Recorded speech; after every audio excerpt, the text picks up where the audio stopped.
তো সকল ধরনের চিন্তার আতুরঘর কোনটি, এর খাবার কি এবং কে যোগায়? জি, এটি বিজ্ঞানের দৃষ্টিতে দিনী দাওয়াত বইয়ের 42 নম্বর পর্যায়ে এবং যেটি 42তম পৃষ্ঠায় অবস্থিত। এবং এই প্রশ্ন পাওয়া মাত্রই আমি জানি আপনাদের কাছে এটি একটি সহজ প্রশ্ন, কেননা সবাই জানি আমরা চিন্তা ভাবনা যেটা করি সেটা অবশ্যই আমরা ব্রেন যা করি বা মস্তিষ্ক করি। যে উত্তর তাই হবে, সকল ধরনের চিন্তার আতুরঘরই হলো মস্তিষ্ক।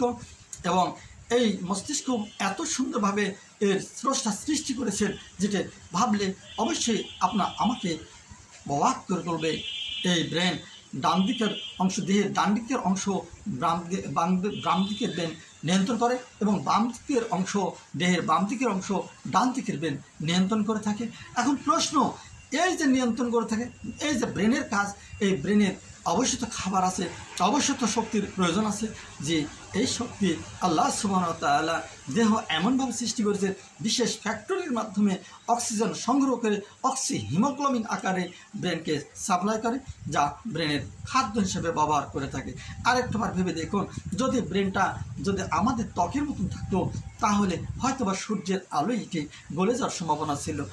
আবার আরেকটা ভেবে দেখুন, আমার দেহের মতো সবচেয়ে কঠিন হাড়, যে কর্টেক্সের মধ্যে ব্রেন থাকে, এটি সবচেয়ে কঠিন হাড় দ্বারা আবৃত থাকে এবং এই আবৃত কোটির মধ্যে ব্রেন থাকে। ভেবে দেখেছেন এই যে মহাপরিকল্পনা, এটা কি সাধারণভাবে সৃষ্টি হয়েছে? অবশ্যই হতে পারে না।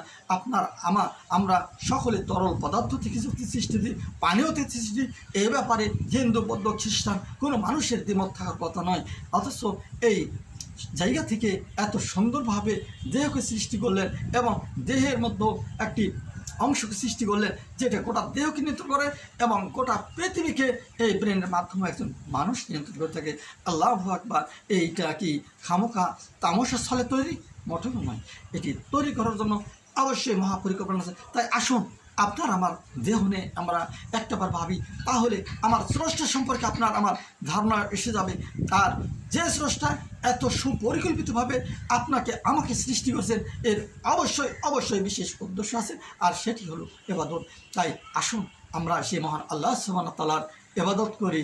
আল্লাহ সুবহানাহু ওয়া তাআলা আমাদেরকে সঠিক বুঝদান করুক এবং সঠিক পথ এবং মত হোক আমাদের জীবন চলার পাথেয় এবং সত্য হোক আমাদের জীবন চলার অন্যতম পাথেয়। আল্লাহ সুবহানাহু ওয়া তাআলা সবাইকে কবুল করুন। আসসালামু আলাইকুম ওয়া রাহমাতুল্লাহ।